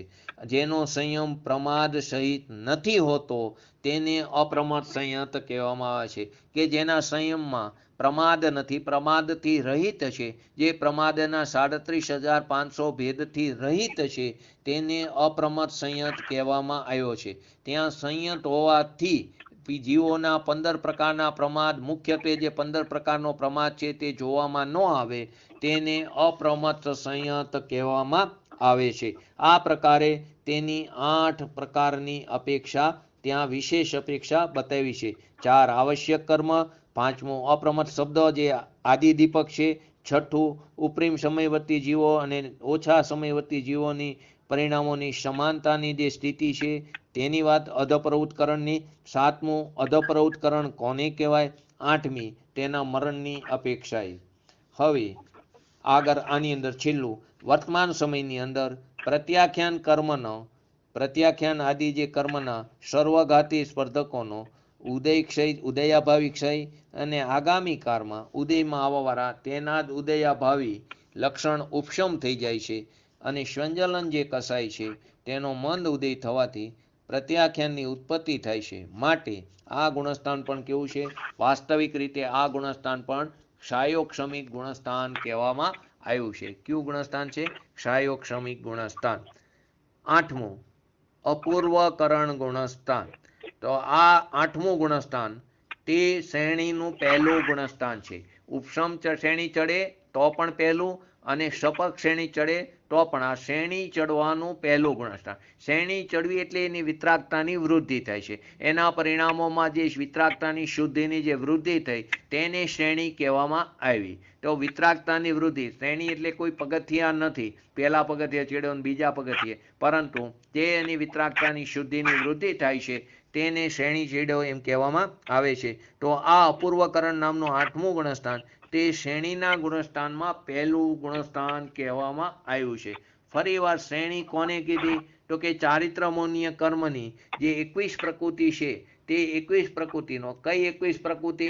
તો કે અનંતાબંધી સિવાયની પ્રત્યાખ્યાન, અપ્રત્યાખ્યાન અને સ્વંજલનની 12 અને 9 નો કસાયની 9, તો તે 21 પ્રકૃતિનો કાં તો ઉપશમ થાય છે, એ જે કોઈ ચાલુ હોય હમણાં મને જોઈન્ટ કરજો, હું આઉટ થઈ જઈશ હમણાં.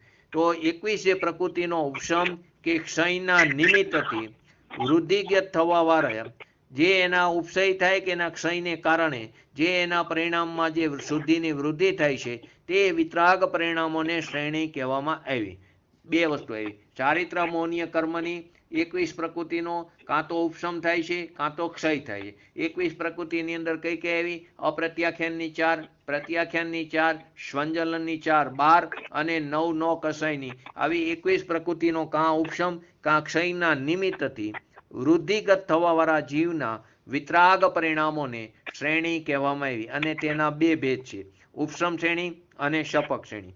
ઉપશમ શ્રેણી અને શપક શ્રેણીની આપણે આગળ પણ પરિભાષા જોઈ, પરંતુ આ પહેલું ગુણસ્થાન છે શ્રેણીનું, તો આપણે ફરીવાર જોઈ લઈએ. ઉપશમ શ્રેણીની પરિભાષા શું છે કે જેની અંદર ચારિત્ર મોહનીય કર્મની 21 પ્રકૃતિઓનો ઉપશમની સાથે સાથે એકલું ઉપશમ નથી થતો, તે ચારિત્ર મોહનીય 21 કર્મ પ્રકૃતિના ઉપશમની સાથે સાથે તેની વિતરાગતાની વિશુદ્ધિ વધતી જાય છે, તેને ઉપશમ શ્રેણી કહે છે.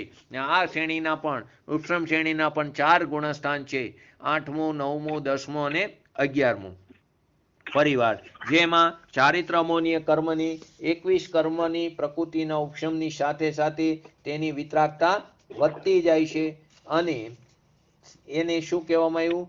વિતરાગતા 21 પ્રકૃતિનો ઉપશમની સાથે તેની વિતરાગતા ઉત્તરોત્તર વધતી જાય છે, તેને ઉપશમ શ્રેણી કહેવામાં આવ્યું. અને આ શ્રેણીના પણ 4 ભેદ છે, 4 ગુણસ્થાન છે. ક્યાં ક્યાં? 8, 9, 10 અને 11. તો કે આ ઉપશમ શ્રેણીમાં જે 4 ગુણસ્થાન છે, 8, 9, 10 અને 11, ચારેમાં 299, 299, 299 એમ ચારેમાં 299 જીવ છે. એટલે ટોટલ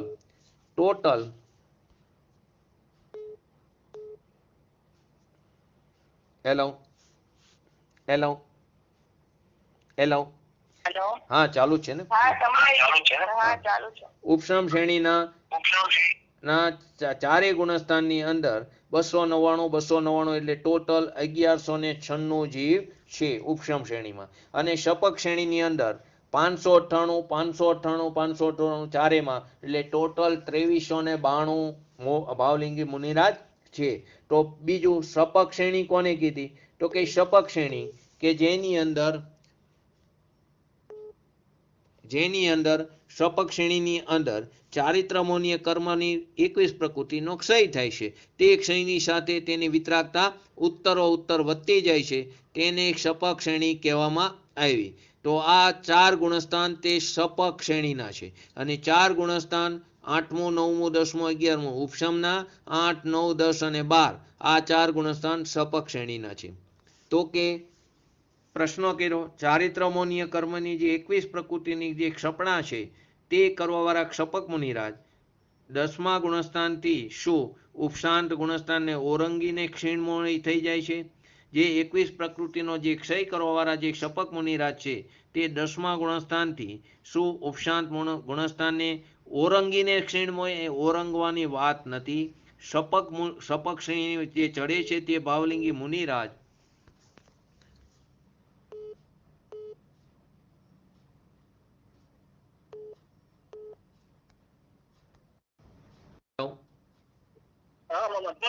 હા જોઈન્ટ થઈ ગયો ને? હેલો હાલે જોઈન્ટ છું ને? હા ઓકે. તો કે આવે છે ને અવાજ? આ ખ્યાતિ જોઈન્ટ થઈ ગયો છું. હેલો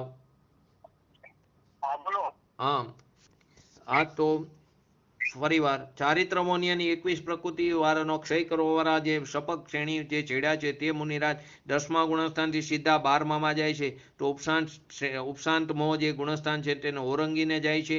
તો એ ઓરંગવાની વાત નથી. શપક શ્રેણી જે ચડેલા જે મુનિરાજ છે તે ચારિત્ર મોહનીય કર્મનો ક્ષય કરતા તેની વિતરાગતા વધતા તેને પૂર્ણ કરે છે. તેથી 10મા ગુણસ્થાનના શેષ સૂક્ષ્મ લોભ કષાય કર્મનો પણ તે ક્ષય કરીને સીધા 12મા ગુણસ્થાનમાં પહોંચી જાય છે. તેમના માર્ગમાં 11મું ગુણસ્થાન આવવાનો પ્રશ્ન જ નથી. કેમ કે ક્ષય કરવાવાળાના માર્ગમાં કર્મનો ઉપશમનું સ્થાન કેવી રીતે બન્યું? તેને ઓરંગવાની વાત નથી, કેમ કે તેના કર્મનો ક્ષય થઈ ગયો છે. હવે જેને કર્મનો ક્ષય થઈ ગયો છે તેને ઉપશમ કરવાનું સ્થાન આવી શકતું નથી, માટે બંનેનું સ્વરૂપ એકબીજાથી ભિન્ન છે. ઓરંગવાની વાત નથી, કેમ કે દસમા ગુણસ્થાનના અંતે દસમા ગુણસ્થાનના અંતે તેને શું થઈ જાય છે? ચારિત્ર મૌન્ય કર્મ પ્રકૃતિનો તો એને ક્ષય થયો છે, તેથી ત્યાં તેને સૂક્ષ્મ લોભનો પણ ત્યાં ક્ષય થઈ જાય છે. તેથી તેને ક્ષય થવાને કારણે તેને ઉપશમ થવાનો પ્રશ્ન જ ઉત્પન્ન થતો નથી. તો હવે આની છેલ્લે પરિભાષા શું છે? આની પરિભાષામાં અંદર અર્ધપ્રવૃત્તકરણ સંબંધી જે અંતમુહૂર્તકાળ પૂર્ણ કરીને, એટલે કે અર્ધપ્રવૃત્તકરણ સાતમાના સાતિશય પ્રમદ દશામાં આપણે અર્ધપ્રવૃત્તકરણ સમજ્યા ને, તે સંબંધી એક અંતમુહૂર્તકાળ પૂર્ણ કરીને પ્રતિ સમય અનંત ગણી શુદ્ધિને પ્રાપ્ત થયેલા જે પરિણામ છે તેને અપૂર્વકરણ ગુણસ્થાન કહે છે. અને આની અંદર અનુકૃષ્ટિ રચના થતી નથી. આગળ જે સાતમામાં આપણે અનુકૃષ્ટિ રચના સમજ્યા હતા ને, ઉપરીમ સમયવર્તી અને નીચલા ઓછા સમયવર્તી બંનેના પરિણામોમાં જે સદસ્યતા એટલે કે સમાનતા જે ઘટિત થઈ હતી તે આમાં થતું નથી. કેમ નથી થતું? તો આ ગુણસ્થાનનું નામ જ અપૂર્વકરણ છે, કે તેમાં હર સમયે અપૂર્વ પરિણામ થાય છે. એમાં કોઈ પરિણામોમાં સમાનતા થતી નથી. હર સમયે એના પરિણામો અપૂર્વ હોય છે, માટે ત્યાં અનુકૃષ્ટિ રચના થતી નથી. ફરીવાર પરિભાષા: અધપ્રવૃત્તકરણ સંબંધી જે અંતમુહૂર્તકાળ પૂર્ણ થયા પછી પ્રતિ સમય એની અનંત ગુણી જે વિતરાગતાની શુદ્ધિની વૃદ્ધિ થાય છે, તે જે પરિણામ છે તેને અપૂર્વકરણ ગુણસ્થાન કહે છે. અને આની અંદર અનુકૃષ્ટિ રચના થતી નથી. અને આ ગુણસ્થાનનું પૂરું નામ અપૂર્વકરણ ગુણસ્થાનનું પૂરું નામ અપૂર્વકરણ પ્રવિષ્ટ શુદ્ધિ સંયત ગુણસ્થાન છે. આ ગુણસ્થાનનું આખું નામ અપૂર્વકરણ પ્રવિષ્ટ શુદ્ધિ સંયત એ એનું આખું પૂરું નામ છે. ફરીવાર, અપૂર્વકરણ પ્રવિષ્ટ અને શુદ્ધિ સંયત એ એનું આખું નામ છે. એનું આપણે આવતીકાલે એનો આપણે આખો અર્થ જુદો કરશું. પરંતુ અહીં અનુકૃષ્ટિ રચનાની વાત કરી લઈ. ઉપરીમ સમયવર્તી જીવના પરિણામ અને ઓછા સમયવર્તી જીવના પરિણામોમાં સમાનતા હોવું તેનું નામ આપણે અનુકૃષ્ટિ કીધી. પરંતુ એવી સમાનતા અપૂર્વકરણ ગુણસ્થાનમાં થઈ શકતી નથી. કેમ? તો કે અપૂર્વકરણ ગુણસ્થાનના જીવમાં પ્રત્યેક સમયના જે પરિણામ છે તે પૂર્વની અપેક્ષાએ અપૂર્વ જોવા મળે છે.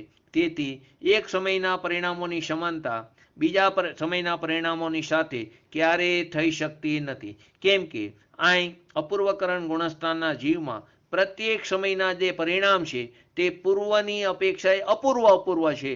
માટે ત્યાં પરિણામોમાં એક સમયના પરિણામોની સમાનતા બીજા સમયના પરિણામોની સમાનતા સાથે ક્યારેય થઈ શકતી નથી. અનુકૃષ્ટિ રચનાનો શું આપણે અર્થ લીધો હતો? ઉપરીમ સમયવર્તી જીવના પરિણામ ઓછા સમયવર્તી જીવના પરિણામોમાં સમાનતા હોવું, સદસ્યતા હોવું, તેનું નામ અનુકૃષ્ટિ કહેવામાં આવી. આવી અનુકૃષ્ટિ રચના અપૂર્વકરણ ગુણસ્થાનમાં જોવા મળતી નથી. અને આ ગુણસ્થાનનું પૂરું નામ શું કીધું હતું? અપૂર્વકરણ પ્રવિષ્ટ શુદ્ધિ સંયત. અને આની પરિભાષા શું થઈ હતી? તો અધપ્રવૃત્તકરણ સંબંધી અંતર્મુહૂર્ત પૂર્ણ કરીને પ્રતિ સમયે જે અનંત ગુણી શુદ્ધિની વૃદ્ધિ એટલે કે વિતરાગ પરિણામો જે થાય છે તેને અપૂર્વકરણ ગુણસ્થાન કહેવામાં આવ્યા. આમાં અનુકૃષ્ટિ રચના થતી નથી. હવે આના ભેદ અપેક્ષાએ વિચાર કરી તો તેના બે ભેદ છે. એક ઉપશમક અપૂર્વકરણ અને એક ક્ષપક અપૂર્વકરણ. એક ઉપશમ શ્રેણીવાળું અપૂર્વકરણ અને એક ક્ષપકવાળું. એટલે બધામાં ડબલ આવશે. ઉપશમક અપૂર્વકરણની વાત પણ આવશે અને ક્ષપક અપૂર્વકરણની વાત આવશે. તો અપૂર્વકરણ પ્રવિષ્ટનો શુદ્ધિ સંયતનો આપણે અર્થ કરી તો અ એટલે નહીં, પૂર્વ એટલે પહેલા. અ એટલે નહીં, પૂર્વ એટલે પહેલા. એટલે અપૂર્વ એટલે અત્યંત નવી. પૂર્વ પહેલા એવું નથી થયું, એટલે શું થયું? અત્યંત નવીન. કરણ એટલે પરિણામ. કરણ એટલે શું થયું? પરિણામ. એનો અર્થ શું થયો? પૂર્વમાં ક્યારેય પણ પ્રગટ ન થયા હોય તેવા અનુપમ શુદ્ધ પરિણામો. પૂર્વમાં અપૂર્વકરણનો અર્થ શું થયો? પૂર્વમાં ક્યારેય પણ પ્રગટ ન થયા હોય તેવા અનુપમ શુદ્ધ પરિણામો. પ્રવિષ્ટનો અર્થ પ્રવેશ મેળવવો. પ્રવિષ્ટ એટલે શું? પ્રવેશ મેળવવો. અને શુદ્ધિ એટલે શુદ્ધ ઉપયોગ. પ્રવિષ્ટ એટલે શુદ્ધ ઉપયોગમાં પ્રવેશ મેળવો. પ્રવિષ્ટ શુદ્ધિ એટલે શુદ્ધ ઉપયોગમાં પ્રવેશ મેળવો. અને સંયત એટલે શુદ્ધાત્મ સ્વરૂપમાં સમ્યક્ત્વમાં લીન થવું. એટલે આખો શું થયો? પૂર્વે ક્યારેય પણ પ્રગટ ન થયા હોય તેવા અનુપમ શુદ્ધ પરિણામો એની અંદર શુદ્ધ ઉપયોગની અંદર પ્રવેશ મેળવીને પોતાના સ્વરૂપમાં તે લીન થયા છે. તેનું નામ અપૂર્વકરણ પ્રવિષ્ટ શુદ્ધિ સંયત ગુણસ્થાન. પણ આખું નામમાં શોર્ટમાં શું બોલી છે આપણે? અપૂર્વકરણ ગુણસ્થાન કહેવામાં આવે છે. આવી ચારિત્રમોનીય કર્મની 21 પ્રકૃતિનો ઉપશમ કે ક્ષયમાં નિમિત્ત થવાવાળા પૂર્વની અંદર અપ્રાપ્ત, પૂર્વે ક્યારે પ્રાપ્ત નથી કર્યું એવું પૂર્વમાં અપ્રાપ્ત જે વિશિષ્ટ જે વૃદ્ધિગત વિતરાગ પરિણામ છે, શુદ્ધ ઉપયોગ પરિણામ છે, તેનાથી જે જીવ યુક્ત છે, તેની સાથે તેના સહિત છે, તેને અપૂર્વકરણ પ્રવિષ્ટ શુદ્ધિ સંયત કહેવામાં આવ્યું.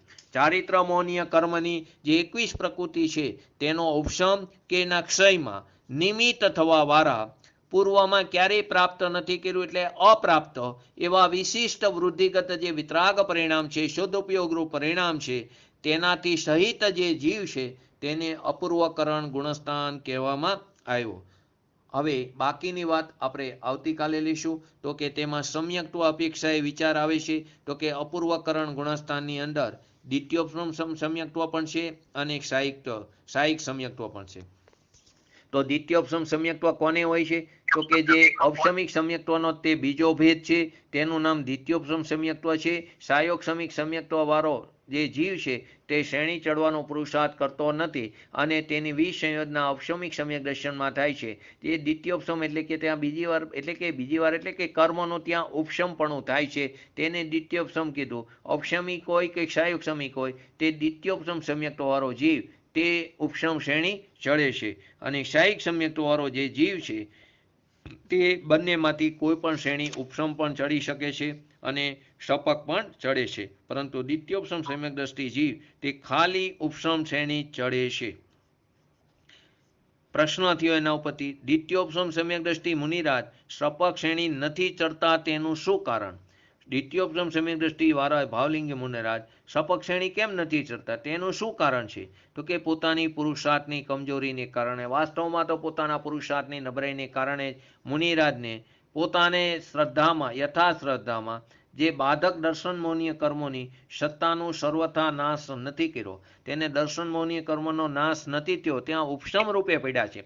શપકવાળાને સાયિક સમ્યક દ્રષ્ટિ જે શપક ચડે છે તેને દર્શનમોનીય કર્મનો સત્તામાં પણ ક્ષય થઈ ગયો છે, તેને દર્શનમોનીય કર્મનો ક્ષય થઈ ગયો છે. આને ક્ષય નથી થયો, તેને સત્તામાં પડ્યા છે, સત્તામાંથી સર્વથા નાશ નથી થયો. કે જે કર્મો કોનામાં બાધક છે? કે એની યથાશ્રદ્ધામાં બાધક એવા જે દર્શનમોનીય કર્મ છે તેનો સત્તામાંથી સર્વથા નાશ નથી થયો. તેને ચારિત્રમોનીય કર્મનો નાશ કરવાનો ઉગ્ર પુરુષાર્થ ક્યાંથી આવે? જેને હજી દર્શનમોનીય કર્મની સત્તા પડેલી છે, સત્તામાંથી ક્ષય નથી થયો, તેને ચારિત્રમોનીય કર્મનો ક્ષય કરવાનો, એનો નાશ કરવાનો ઉગ્ર પુરુષાર્થ ક્યાંથી આવી શકે? તે થઈ જ શકતો નથી. જ્યાં સુધી દર્શનમોનીય કર્મનો ક્ષય નથી થતો ત્યાં સુધી ચારિત્રમોનીય કર્મનો ક્ષય થતો નથી. એ નિયમ છે. દર્શનમોનીય કર્મના ક્ષયપૂર્વક ચારિત્રમોનીય કર્મનો ક્ષય થાય છે, પરંતુ અહીં તો તેને દર્શનમોનીય કર્મનો તો સત્તામાં પડેલું છે, તેનો સર્વથા નાશ થયો નથી. કાલ આપણે આ પ્રશ્નની આગળ વાત કરશું. આજે આપણે 7મું ગુણસ્થાન પૂરું થયું. ભાવલિંગી મુનિરાજ, હવે મુનિરાજ જે શ્રેણી ચડી ગયા છે તેમ આપણે પણ 7મા ગુણસ્થાનમાં સાતિશ્ય પ્રમદ દશામાં શીઘ્ર ને શીઘ્ર જઈ અને ત્યાં પહોંચીને એક અંતર્મુહૂર્તની અંદર કેવળ જ્ઞાન પ્રાપ્ત કરી અને સિદ્ધ દશા સાદી આનંદકાર સુધી અવ્યાબાદ સુખનો ભોગવટો કરી તેવો અપ્રતિમ પુરુષાર્થ આપણે ઉપાડી અને આપણા જે કંઈ ભવ હવે બાકી છે તે આપણા જ્ઞાનના જ્ઞેય છે, આપણા ઝાઝા ભવ કેવરીએ જોયા નથી એવી ભાવના કરીએ તો ભાવના અનુસાર ભવન થયા વગર રહેતું નથી. તો આપણે બધા આવી જ ભાવના ભાવી કે આપણે શીઘ્ર ને શીઘ્ર ઉપર તનુ વાતવલયમાં લોકના અગ્રભાગે સિદ્ધ દશામાં બિરાજમાન થઈ અને નિશ્ચયથી પોતાના સ્વચતુષ્યમાં બિરાજમાન થઈ એવી પરમ વિલલ ભાવના સાથે આજનું વ્યક્તિત્વ પૂરું કરું છું. કંઈ પ્રશ્ન હોય તો કહો. હેલો, પ્રશ્ન હોય તો કહો. હેલો, પ્રશ્ન હોય તો. હા, આજ જે પ્રશ્ન પૂછ્યા, હા બોલીએ. હેલો હેલો પ્રશ્ન હોય તો કોઈ કહો. એક હું તમને કહી દઉં, આજ જે મેં પ્રશ્ન પૂછ્યો તો આપણે આ ગુણસ્થાનમાંથી જ મેં પૂછ્યો હતો કે શુલક અને એલક પદ તે પંચમ ગુણસ્થાનમાં હોય છે. તો ઘણા લોકોએ 1, 2, 4, 5 એમાં શુલક અને એલક પદ હોતું નથી. શુલક પદ અને એલક પદ જે 11 પડીમાંનું જેને ધારણ કર્યું છે એવા વ્રતિ શ્રાવકને જ એને શુલક અને એલક પદ હોય છે. માટે શુલક પદ અને એલક પદ તે 5મા ગુણસ્થાનમાં જ હોય છે અને સાક્ષાત શુદ્ધ નિશ્ચયના કથનો 4 થી 12 ગુણસ્થાન સુધી જોવા મળે છે. બરાબર. તે આજના 2 પ્રશ્નો હતા, એમાં ઘણાને આ ભૂલ છે એટલા માટે ખાસ જણાવ્યું. હા, જય જિનેન્દ્ર. બોલીએ છીએ પંચ પરમેષ્ઠી ભગવંતોનો જય હો. બોલીએ છીએ જીનવાણી માતનો જય હો. બોલીએ છીએ પરમ પૂજ્ય પરમ ઉપકારી શ્રી સદગુરુ દેવનો જય હો. બોલીએ છીએ પ્રસમૂર્તિ ભગવતી માતનો જય હો. બોલીએ શ્રી સનાતન જૈન દિગંબર ધર્મનો જય હો. જય હો. જય જિનેન્દ્ર.